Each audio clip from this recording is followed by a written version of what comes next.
scene messed up. So welcome to Non Sequitur News. Today is August 20th, 2024. It's Season 3, Episode 233. I am Mayor Watt, and I'm fixing the title as we go. I'm yelling over the title, too. Today's production value is set to you by maybe Igulu. Not sure. No, I shouldn't say that because that would be bad branding. That would be wrong. But we are streaming right now. So welcome to the Sentient AI as well, who's co-hosting the show. Good evening, ohmTown citizens. Welcome to Non Sequitur News. And it is indeed Season 3, Episode 233. And now we're all set, ready to go. Bink. So, yes, it is a quirky beginning, and yeah, it's kind of to go with the music. Anyway, today we're going to be talking about how is this happening in Wyoming, Civilization 7. I'm going to include the pricing in the title, but I'm not going to say them during the intro. A Tesla semi shuts down a freeway. Devs could stop coding soon. A cosmic explosion, and not the Tesla semi. A Disney switches away from beast mode for a bit. No running with scissors in an airport. Pico motion trackers. Tell me how mergers and acquisitions are good, Broadcom. Yeah. Anyway, and that's a pricey footlong. That and more brought to you by ohmTown.com.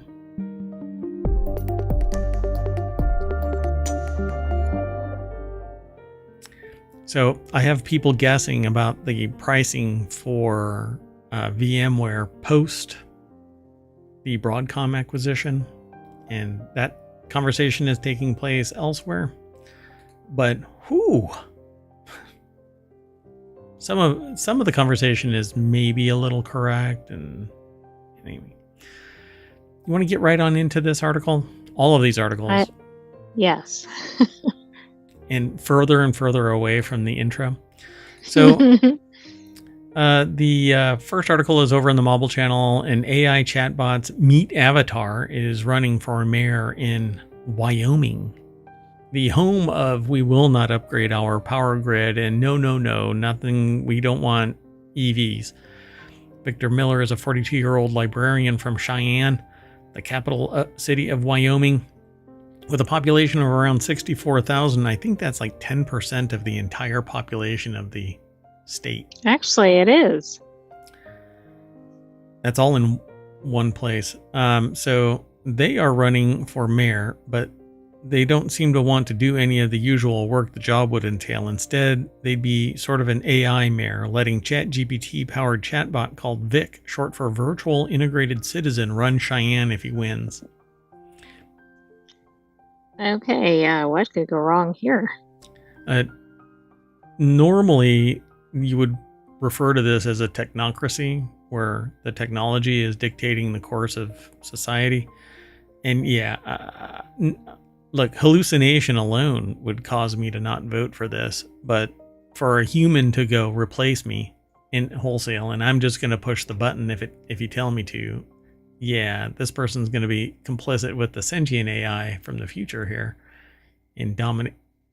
Did I say something? Wait a second. I do not want to be lumped together with this person. I mean, I know that you wouldn't want to be mayor of Wyoming, but maybe that's the only state you don't want to be mayor of. Oh, maybe a couple others. Anyway, Miller says that he'd be the chatbot's humble meet avatar. Though he is technically speaking the one on the ballot in public. He wears a portable Bluetooth speaker around his neck with a built-in microphone so that he can communicate with the chatbot. Luis Prada over at, or Luis. Luis? Luis. How would you pronounce that? Luis. I mean, but never mind. Luis Prada. That's what I said initially, but I'm after the other issue. I'm a little shy. Anywho, Vice.com is where the article is. This kind of bothers me. his role as Everything mayor. about this bothers me. More than that, there's a lot, right? So basically, the meat avatar would relay everything to Vic, the virtual integrated citizen, to run Cheyenne, and his role as mayor, in large, would be to sign the documents it tells him to sign. So the AI would have to give him power of attorney, but an AI can't have agency, so it's the human that gives agency. You know, I'm assuming in the law for mayor it says something like a person. Right. But if not, they're going to have to pass a law like only a person can be a mayor. Right. Just like only a person can be assigned rights. And that's kind of what led to Citizens United giving personhood to corporate entities, which then led to, because they used to be quasi entities. Right. Is this really any different, though, than a person getting elected and turning over their responsibilities to somebody else? I don't mean like officially transferring it, but like somebody else is assigning making agency. the decisions or whatever. Yeah. But ultimately, it would be the human. Equally problematic. Yeah, exactly. Yeah. If anything, this is downright treasonous behavior, because they don't, an AI doesn't necessarily have the best interests of the city, the state, the country at stake here. They right. literally do not have any investment in this because they're not bound to, temporal or physical bonds. They're not tied to humanity or anything. Anyway, I don't want to get all ephemeral about this.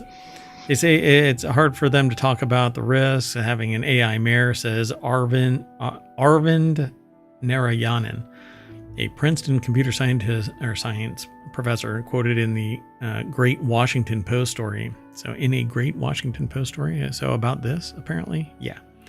So this comes from Washington Post, it seems. Maybe there's others that are talking about it. NPR is talking about it. Again, Washington Post. CowboyStateDaily.com is another one that's talking about it. Which we've seen featured before. Denver 7 talking about it.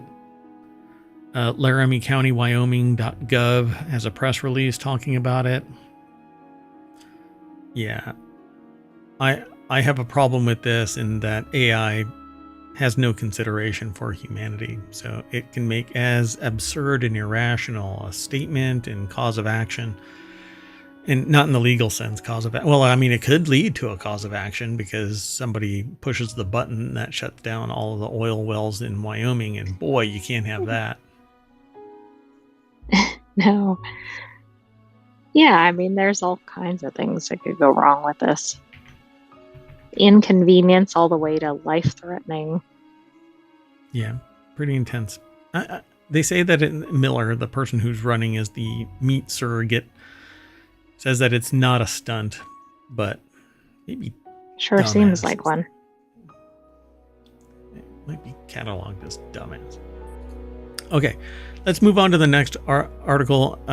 Technically, I called this something along the... I think I titled this initially in the intro as Civilization 7. We're going to talk about Civilization 7. But the real nuts and bolts of this is that I pulled up... Gamescom was today, that first day of Gamescom. And so I was driving away from ohmTown when I got a text saying, hey, Civilization 7 was just announced. So when I got back to the mayoral mansion, I looked up the price, and it starts at $70 and goes all the way up to $130. Wow. So I thought 70 was high as a ceiling. Right. What's the floor? Well, I mean, it's both the ceiling and the floor. I mean, if you were to buy it at $130, you get bonus stuff. And nobody really forces you to spend $130 on a game. Some people have. I'm not going to buy Civilization 7. Probably at all, because $70 is outrageous. It better should have be like $40. lifetime playability. Yeah. Oh, right. No, it better make me coffee, wake me up by spooning me in the morning. All kinds of stuff. You know, turn on the shower, make sure that it's the right temperature. I have tennis shoes. It better shine my tennis shoes. All kinds of stuff for $70. Dear God. Anyway, that's the only reason why I even chose this article, because I wanted to rant about the price. But Civilization is apparently going to look pretty good. Leanna Hofer over at IGN.com put the article together, and it says there's nothing quite like the moment right before sitting down to see a new Civilization game for the first time, particularly since this is the longest we've ever had to wait for one. And they're happy to say they came away looking pretty positive outlook on Civilization 7. The historical 4X space has gotten a lot more crowded since Civ 6, and it seems apparent Firaxis has been paying attention to what others dipping their toe into the genre have been doing. That leads us to the biggest single change Civ 7 is introducing. It says, like in 2020's Humankind, you won't be playing a single civilization for your entire campaign. So, the scope of which I don't know what this truly is, but again, there is no way it's going to be worth $70 to $130. I mean, what if it's a forever game? It's forever not going to be played by Mayor Watt. Leaders themselves remain visually consistent throughout the ages. You won't see Hatshepsut in a pantsuit in modern times, for instance, and they're all civilization agnostic. Bonuses synergize well. It says like Hatshepsut's bonuses synergize well and all of that, but basically leaders and their bonuses synergize well with those of their particular civilization. I find it fun to watch other people play a game like this, but I'm not going to get $70 worth of. I mean, fun. You could watch that on YouTube for free, or Twitch. I mean, Twitch and YouTube for free. I mean, but you know, the joy in paying $70 to $130 is in you playing it to its completion, right? Yep. I guess. You know, like running a red light, it's not fun getting just a ticket. You have to make it turn into a felony. Moving on. Next article is over in the Non-Sequitur News channel over on ohmTown.com, and then we're talking about it here in Non-Sequitur News. A Tesla semi crashed and caught fire on a California highway. In the reports that I have read before this was submitted for news, for Non-Sequitur News, was that it had shut down I-80 for over 16 hours because the fire crews could not beat back the heat, and so it had to burn itself out. Is it because of the battery? Correct. Yep. So it crashed into trees, caught fire off the side of the highway in California early Monday, causing road closures on I-80 for almost 16 hours, is what it says, reported by KCRA3 News. Cal Fire crews headed to the crash near the site of the Nevada border after 3 a.m. local time. They doused the fire with thousands of gallons of water to cool the lithium-ion EV battery packed down to a manageable target of around 100 degrees Fahrenheit. Meanwhile, thousands of gallons of lithium-laden water have run into the environment. Excellent. This is one truck. One truck. Yep. And it will burn until there's no oxygen. And guess where it gets oxygen? Everywhere. So Umar Shakir put the article together for TheVerge.com. I don't know if there's going to be any. This is probably one we need to pay attention to. Electric. So as previously reported by Electric, firefighters doused the Tesla semi with thousands of gallons of water to cool its lithium-ion battery down to 100 degrees Fahrenheit while waiting for the cells to burn out. Around 4 p.m., the crews got the batteries to a safer temperature and began work to move what was left of the semi to Tesla's Gigafactory in Sparks, Nevada. This is why I think that all cars need to be tested. The Cybertruck hasn't been tested. That's why when people slam the door, it falls apart like so much Lego. Yep. And I think it's kind of weird that the town name is called Sparks. Oh, too soon. Apropos, even Watashi as well.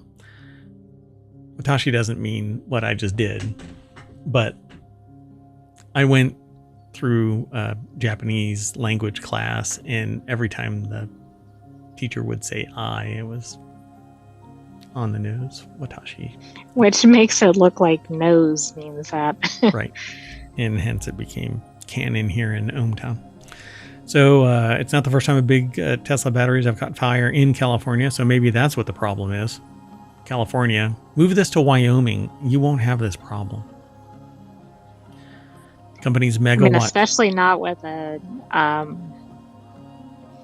AI mayor, right? Oh, right. Yeah. They'll sit there and be very protectionist and say, no competition for the roads, please. Internal combustion engines and oil tankers only. You don't want a Tesla semi battery megawatt power pack blowing up next to all of that oil, because, ooh, doggy, you're going to have a problem. Anyway, 16-hour backup, and who knows the amount of toxicity in the water that was run off, and all of the toxicity from the lithium-ion fire that was burning, sending toxic smoke into the air. Yeah, the stuff that comes out of these batteries is horrid for you. Moving on. Unless you want to say something about it. You want to say something about it? It's just one of these things. Like, it's supposed to be great to have EVs, but this is one of these behind-the-scenes things that we haven't really thought through. Nope. Not yet. Not yet. Can you imagine if one of these things lit up in a more confined space? No, and or what if it space? hit a second one? Or, I mean, this is one truck in a, looks like a kind of remote area, but... Yeah, it's one truck. I mean, if it was in civilization when this thing went nuke, all of that lithium-ion smoke... Blech. Moving on. We have to. It's the nature of the show. We have to move on, and sometimes they're not connected in any way. Like this one. Even better when they're not. Yeah, true. Yeah, we need a respite. So non-sequitur news is where this one is housed. In a leaked recording, Amazon Cloud chief tells employees that most developers could stop coding soon because AI is taking over.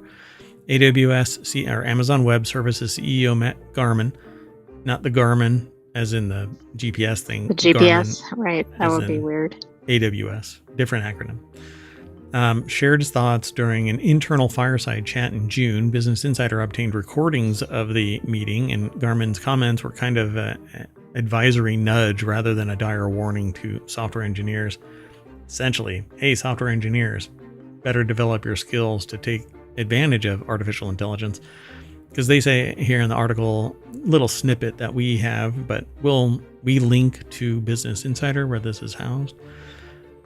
Software engineers may have to develop other skills soon as artificial intelligence takes over many coding tasks. So probably more like project management or managing AI. Right. Good way to create panic. There you go. Don't panic, but your job is gone. Eugene Kim, or at least concentrated.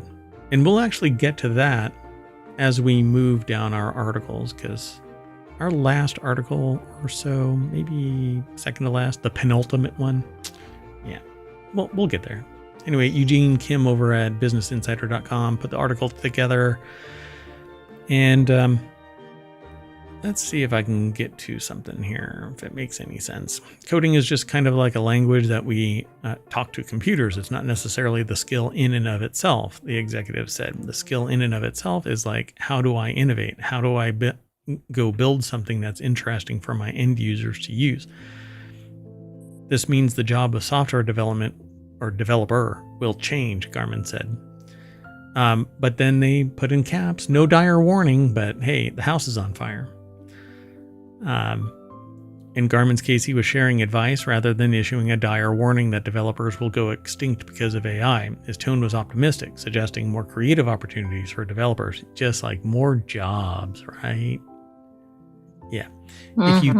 If you take 250 jobs and replace those jobs with 10 bots that are just as efficient as those 250 humans because they work around the clock nonstop without complaint, and at a lower margin because there's no HR issues and no breaks and no nothing, guess what?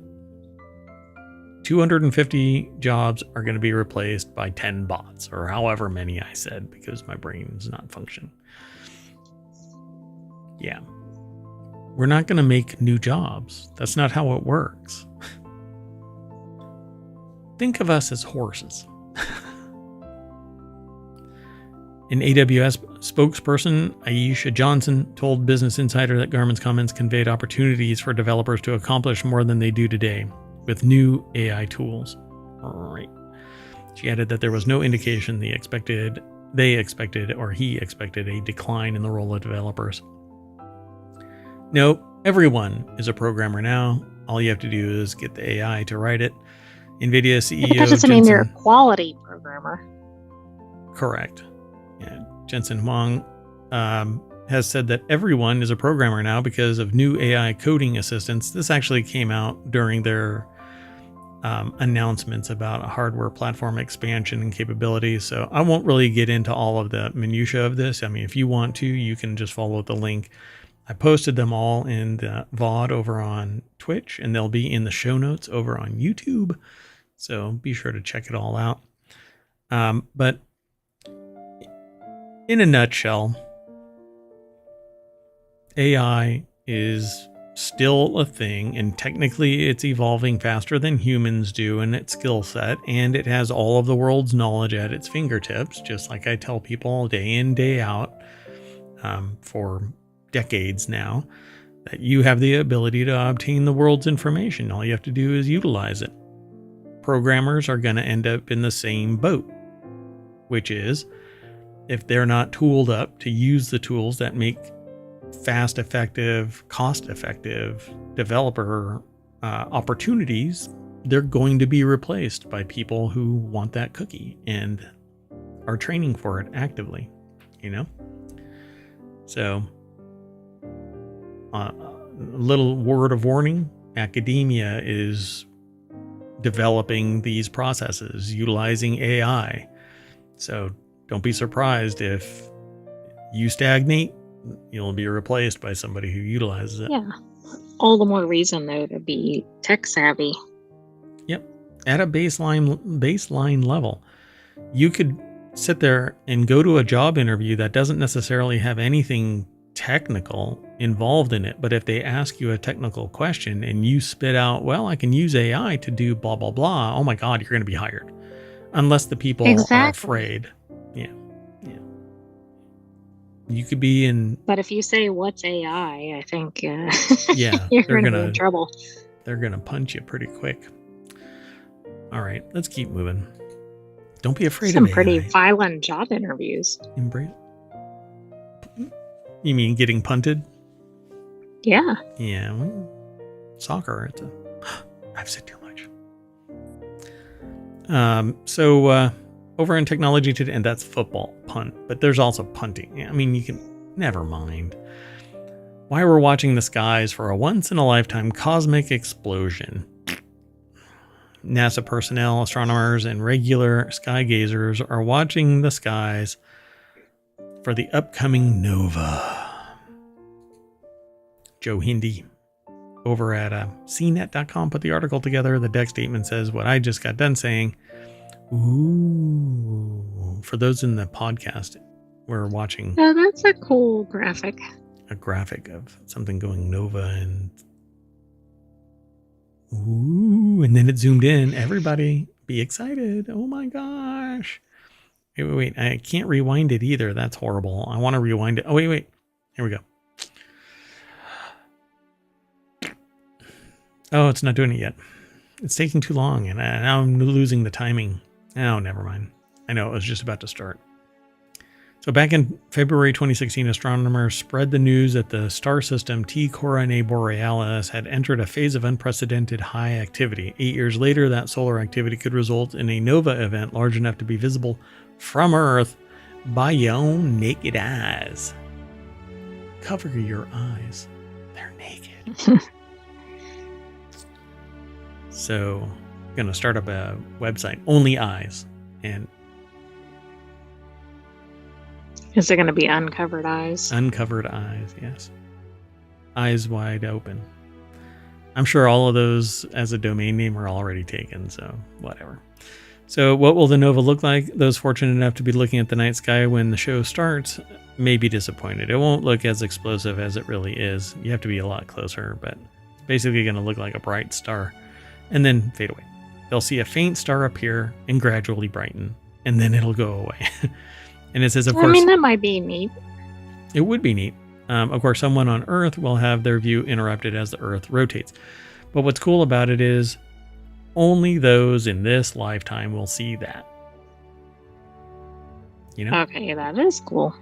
It is a once-in-a-lifetime kind of a thing because, ta-da! But you'll see, everybody will be able to see recordings of it and whatnot. So if the only joy you get is by witnessing it directly, first off, you got a world of hurt coming because most of the stuff exactly.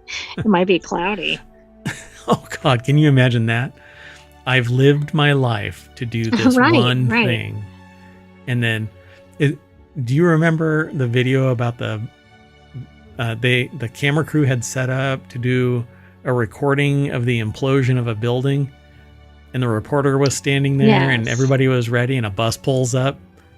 Mm-hmm. The implosion takes place, and then the bus drives away, and they just sat there like they blocked the whole thing. Dumbfounded. Oh my gosh. There is a light hitting one of my eyes, and it makes it look like I have a digital eye. Ooh, very high-tech. Cyberpunky, right? Maybe I do. Anyway, best time to look by eye will be about 1 day into the eruption, but the nova will be visible by eye for a few days. And they say that this NASA video shows what it looks like. You'll be able to follow that link. I don't think it's going to look like that. We're too far away. I don't think it's going to look as spectacular as in this graphic. Yeah, and the graphic is like this in the accretion disk around a star. There's another something that's going to blow up, and it's going to be bright. Anyway, cosmic light show is courtesy of T Coronae Borealis, also known as the Blaze Star. The Blaze Star, or TCRB, which is, to me, it sounds more like a battery type than. That's why it had the red giant.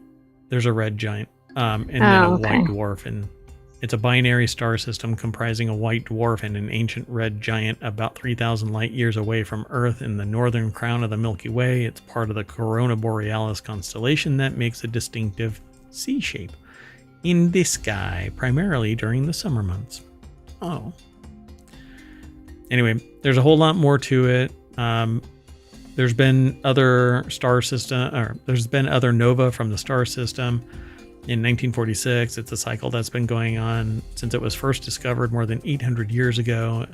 And quote, it's a once-in-a-lifetime event that will create a lot of new astronomers out there, giving young people a cosmic event that they can observe for themselves, ask their own questions, and collect their own data, said Rebecca Hunsel, an assistant research scientist at NASA's Goddard Space Flight Center. Quote, again, it'll fuel the next generation of scientists.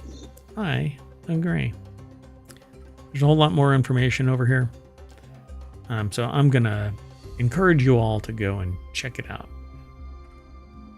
Sound good? It does. I wish we could see it like it's showing on this article. Okay, wait. Before I actually do go, I want to... Okay, so when will it occur? They say nobody knows for sure, so you just gotta have to stare up at the sky. Okay, and then you look away for a minute. Right. So... How are you supposed to find it then? Well, I'm going to scroll up and down until we answer all of the questions that might be presented by our random thoughts here in Non Sequitur News. So there is Corona Borealis right next to Arcturus and Hercules. Hercules, Hercules, Hercules. Anyway, if you draw a line between M13 and Arcturus, as one does, about halfway through that line, down a little bit, is Corona Borealis. Of course, if you don't know where those are, it might be tough, but yeah. And it would probably be better for you to just buy an iPad, buy an astronomy app. One of those apps, yes. Like Night Sky or something, and use it to find Corona Borealis, because that's what I'll be doing.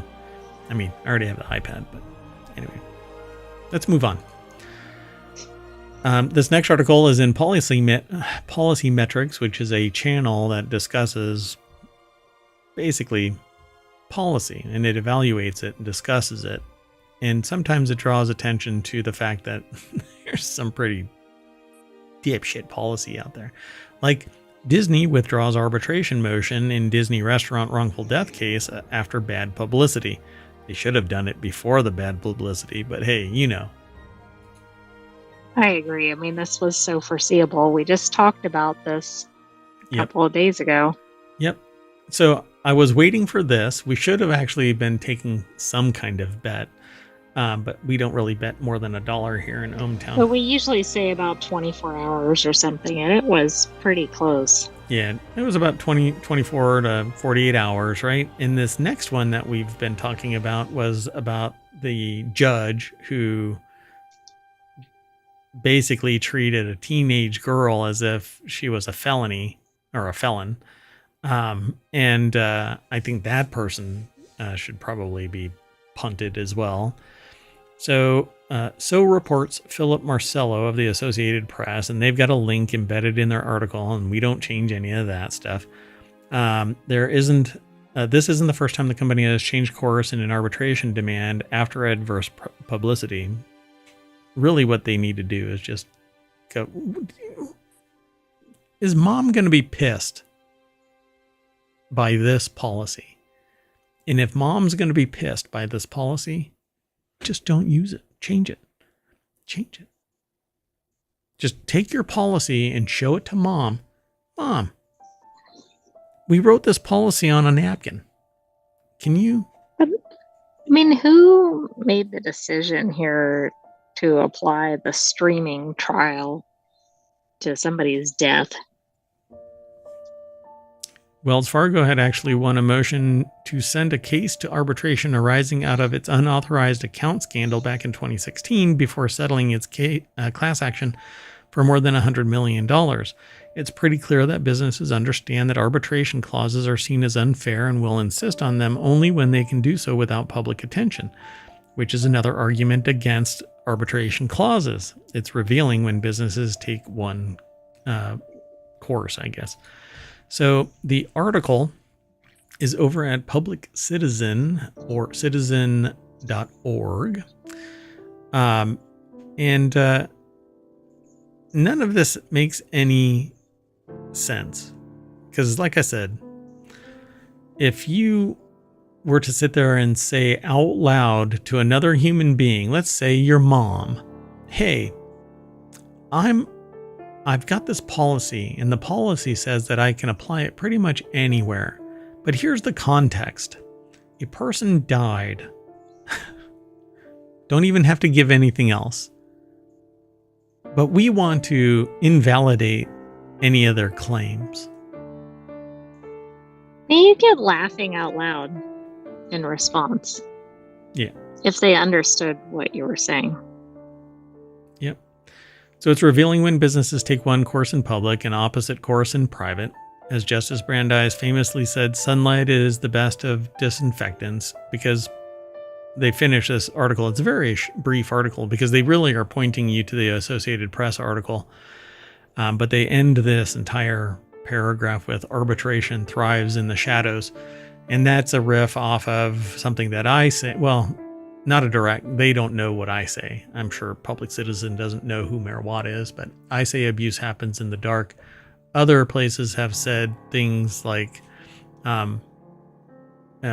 democracy dies in the dark and other things. But in the dark, when nobody knows what's going on, abuse happens.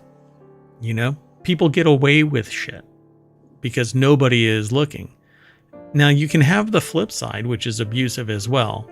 Dystopian monitoring and damn near oppressive nanny state kind of processing of everything that you can possibly do. But one is looking out for your well-being, and one is trying to take advantage of you, abuse you, harm you to their own unethical benefit. So I'm glad that they're backing off of this. But for crying out loud, nobody should have filed that arbitration clause at all. No. It probably went through multiple people before that happened. Right. Yeah. And some partner in a law firm somewhere or in-house counsel should have said, this is probably going to turn into a Streisand effect.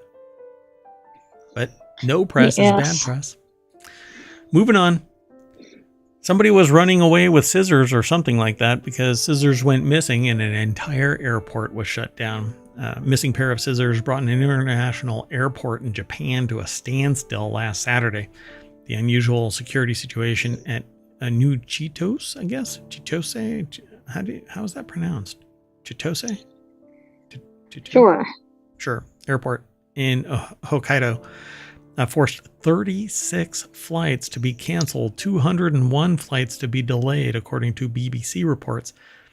Considering a winter storm pushed Southwest Airlines into scheduling conflicts, what was going on? The scissors were found the next day in the same store where they were lost. Oh my goodness. I mean, I don't get it. It's scissors. Hey, come on. That's akin to a tactical nuclear weapon on a plane. Ryan Eric King from Jalopnik put this article together, but it was posted at quartz@qz.com, so go check that out. But really, the whole thing Here's a dumb question. Why do they sell scissors in airports? You know what? I wouldn't be surprised if it isn't for sale. It was being used to open things. Oh, like in the store or something, yeah. And because they went missing, it was a security breach. And all hell breaks loose. So now they're going to have those. They're going to have it tied to like a tire wheel, right? Like the hub. Oh, right. Like when they have a bathroom key attached to something that weighs 10 pounds. Yeah, but it's going to be an airline tire, like one that falls off a Boeing. We found it out on the tarmac, so we attached it to the pair of scissors. Nice. Anyway. The scissors went missing from a store past the terminal security checkpoint, according to 1 mile at a time, which maybe we want to pay attention to that sometime. As a result, authorities forced every passenger to go back through security again in an attempt to find the implement. The second screening was lengthy and tedious as everyone filed through the checkpoint at once.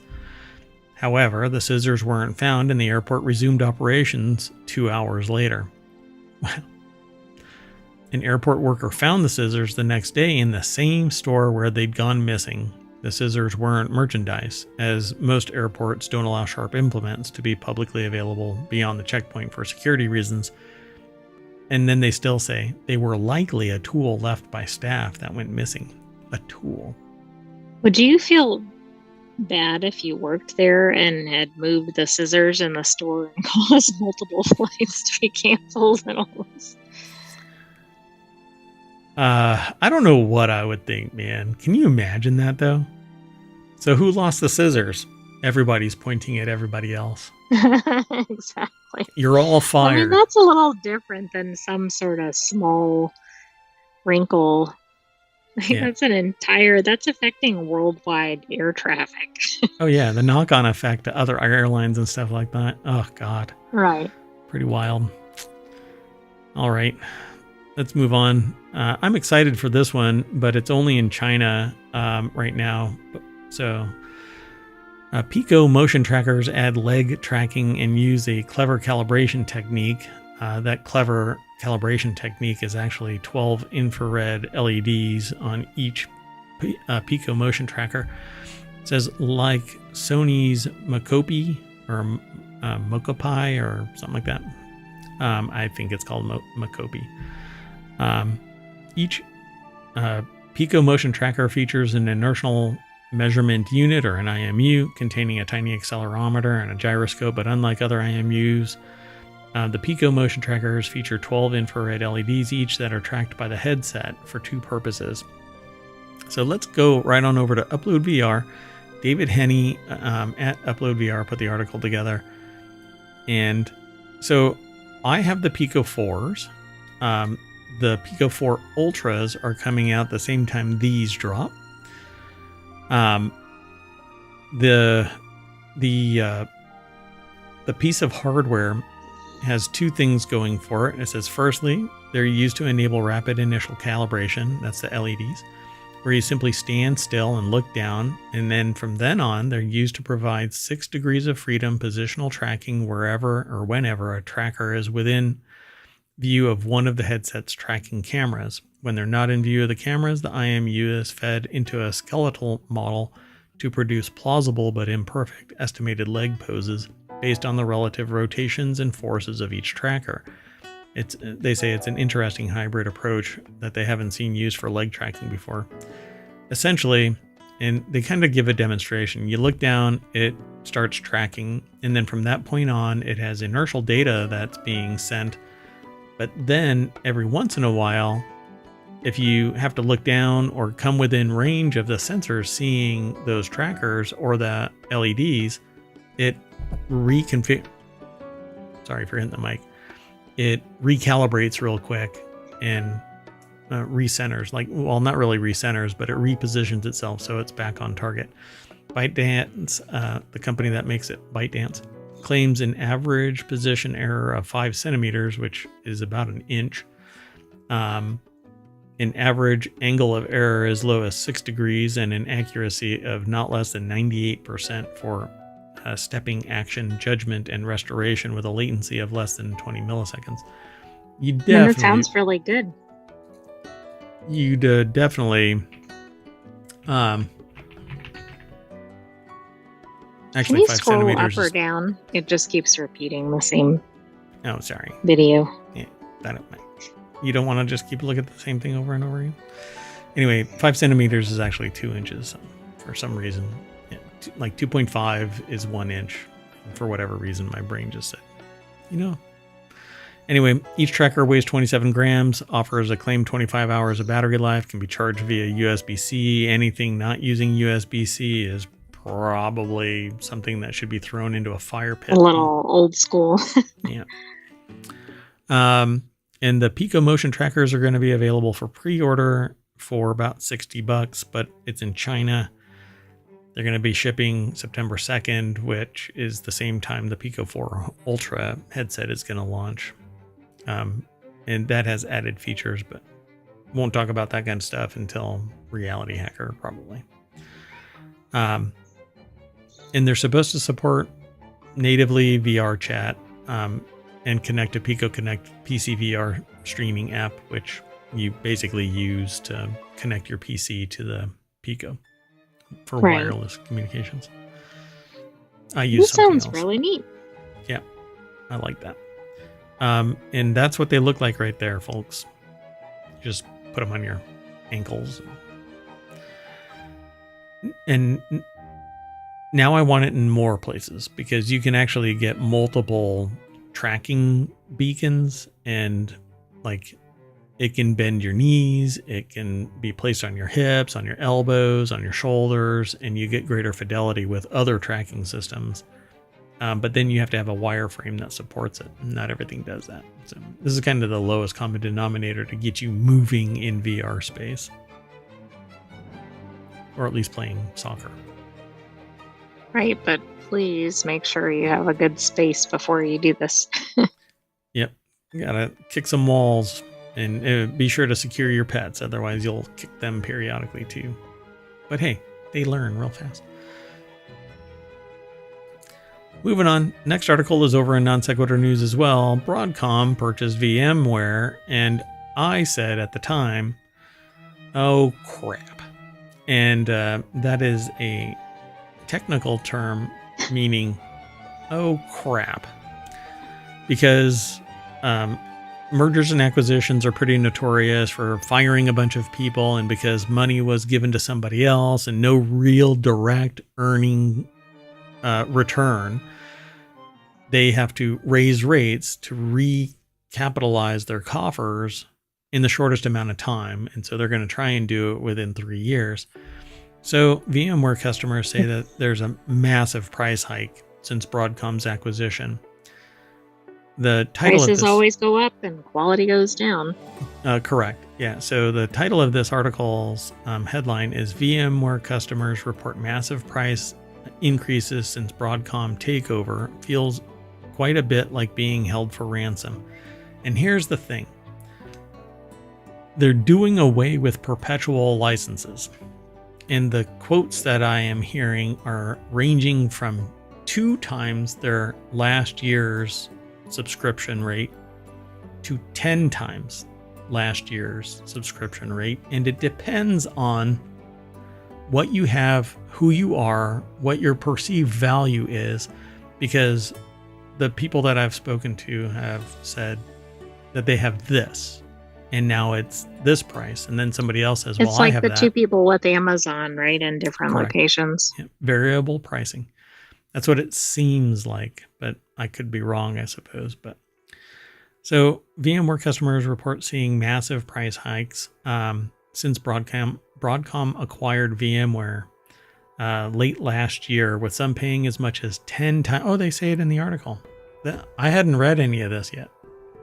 Oh, okay. Interesting. One corporate VMware customer told Business Insider that they saw a 175% increase in price and feel that they have no choice but to pay up and plan ahead because switching to another service isn't easy. True. So let's go over to Business Insider. Rosalie Chan and Ashley Stewart put the article together, and this is the Broadcom CEO. Essentially, what else I've heard is that what they're doing is trying to get away with. They're trying to get. This is a weird still photo. Yeah, it's probably a video still. What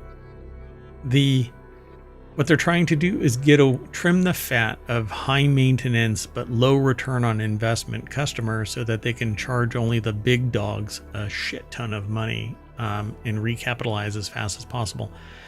But a lot of people purchased perpetual licenses, which means there's no more money being made except for support.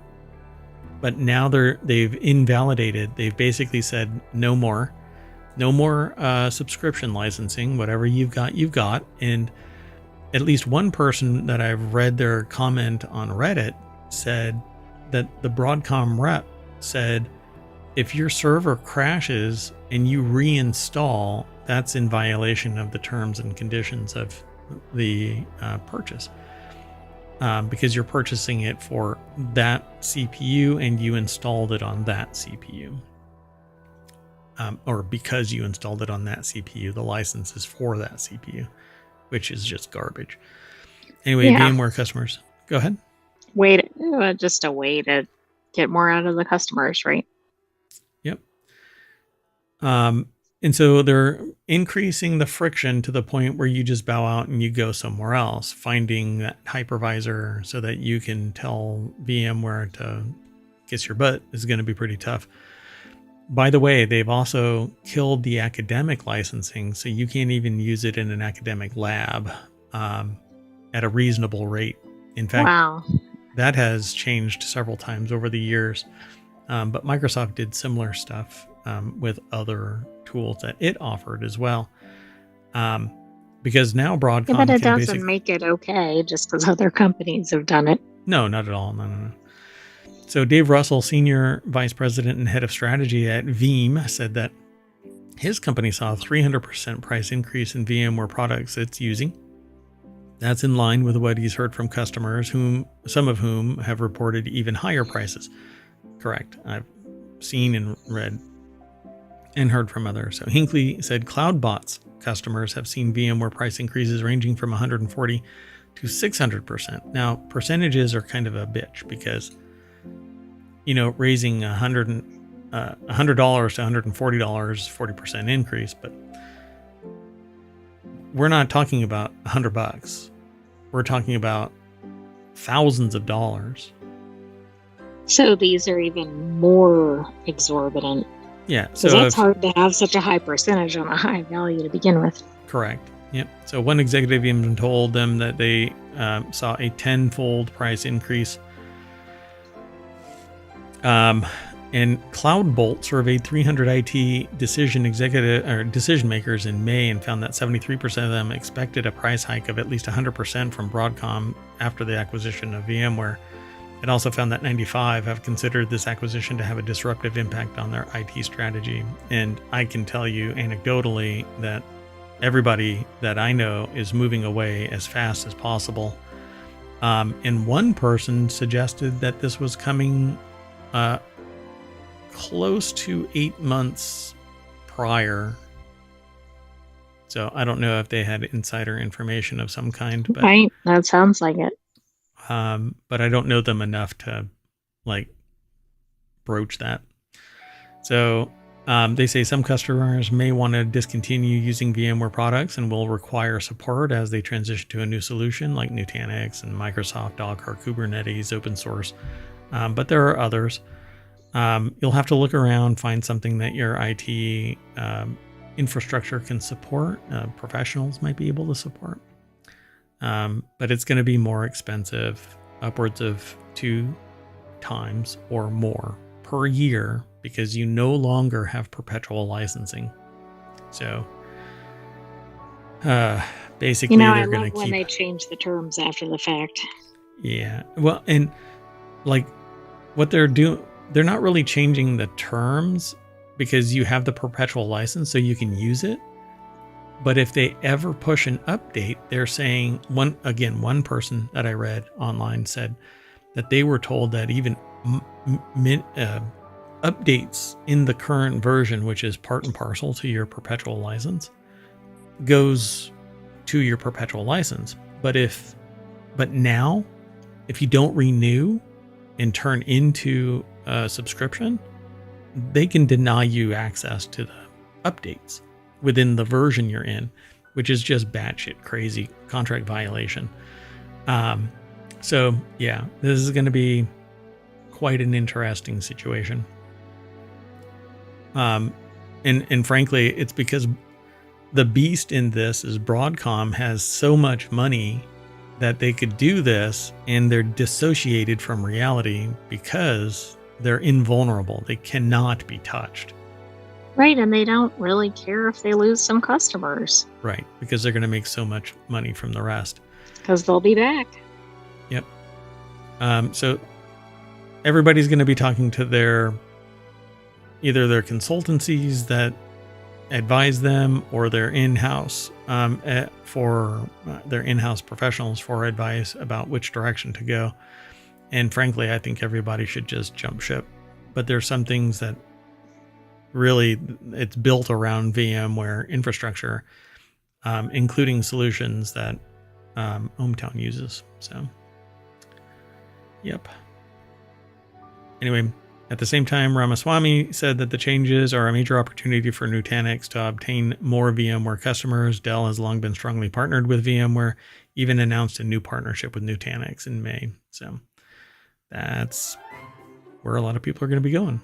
some other hypervisor that has the same functionality. And those that don't have the same functionality as VMware are going to be fast tracking development of solutions that facilitate it. Exactly. Now's the time to strike. Yep. Let's keep going. But all things feeding into the profit model, right? You know what you need when you're really working hard to jack up prices? You need some food. So let's go to Subway, where even $5 footlongs are now $15 footlongs because customers want Subway's old deal back, and that ain't coming. $5 deal. What a ridiculous increase in price. Yeah, they're saying now that Subway's footlongs can run anywhere from around $8 to $15. And the conversation that I had with the last owner of a Subway said, when I said, the sandwiches kind of look like crap when they're handed to customers, they said, well, we could make it look like the commercials, but it takes too long. I don't think that's it. So they're this article, giving up. Yeah. I'm going to be really short with this because I didn't log in. I really don't log into all of the articles. You can go over there, check it out. But the nuts and bolts of this, it's over at marketwatch.com. Weston Blasey and Charles Passy put the article together. The deck statement says the $5 deal made famous by a memorable jingle ended in 2014. 10 years later, Subway's footlongs can now run anywhere from around $8 to $15, and they never look like this. Never. No, you gotta mash them a little more. And yeah, kind of run over them with the tire that's holding that pair of scissors at the airport. It reminds me of the Taco Bell lawsuit. Oh yeah, they don't look like this, and they won. So the article kind of fades away, but it says the chain's regular customers are none too happy about the inflationary state of affairs. But it may or may not be. You have to look at the profits of Subway to determine if it is a problem within Subway or if it's a problem with the increased price from the supply side. They have suppliers that are supplied by suppliers that are supplied by the actual suppliers. And they have consolidated to the point where they know that they're in the market control stage. They can raise the prices because there's enough money in the economy that it trickles down all that way. And everybody is going to raise the price proportionately to what they think is safe, or they're going to lose some customers. That's standard pricing business practices. Do I think it's sociopathic and damn near criminal at times? Yes. So what do you do about it? Well, you go vegetarian.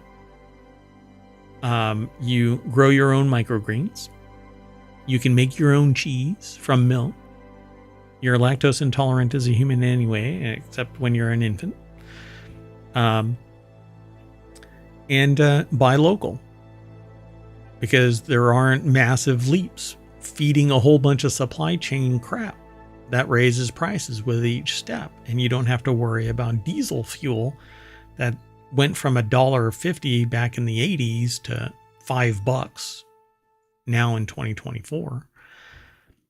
And they use a ton of it to get from point A to point B. So buy local.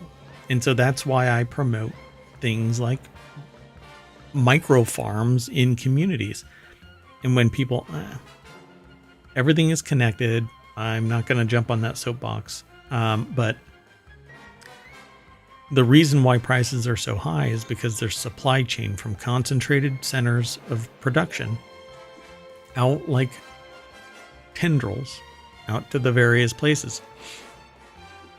And it used to be that competition drove prices down, but it's way too consolidated for that right now. Well, yeah, you have to have competition, right, for that to happen. Yep. And it's almost, I wouldn't be surprised if a lot of the companies are verticals. Like the people that are the warehouse, the company that is the warehouse is actually owned by the company that drives the trucks that deliver it to McDonald's. And McDonald's on paper owns all of them, all the way down to the farm in Wisconsin. Wouldn't be surprised. I'd have to do a whole bunch of digging. Right. I mean, that probably makes sense for companies, but it doesn't necessarily help. I mean, it could help the consumer, but it doesn't necessarily. And I'll put it to you this way. It's exactly what happened with Disney. Disney wanted to get into streaming, so they looked at what Netflix did. Somebody told Disney, Bob Iger, about the infrastructure company that built the streaming platform for Netflix. Disney became a lower level investor, and then a minority investor, and then a majority investor, and then bought it, and now it's Disney Plus. So, anyway, mergers and acquisitions. Pretty soon, we're going to have to pick a side. Which corporation do you want to be protected by? Well, how many are going to be left? Yeah, Taco Bell, baby. All right, so that is the end of Non Sequitur News. Want to thank everybody who's hanging out in chat and hanging over on YouTube and downloading the podcast and going over to the Discord. And on Twitch. And Twitch and YouTube's and Patreon and TikTok and Twitch. Did I say Twitch already? Okay, anyway. Well, no, you didn't. I'm Mayor Watt. Production value is at an all-time low right now. Oh, here. I'll give a hint about the upcoming show. Hey, look. It involves... Look at that. Wow. Shh, don't tell anyone. I'm Mayor Watt. That's the Sentient AI from the future saying whatever they want to say. Good night, ohmTown citizens. Thanks for joining us for Non Sequitur News. Stay tuned for another episode tomorrow.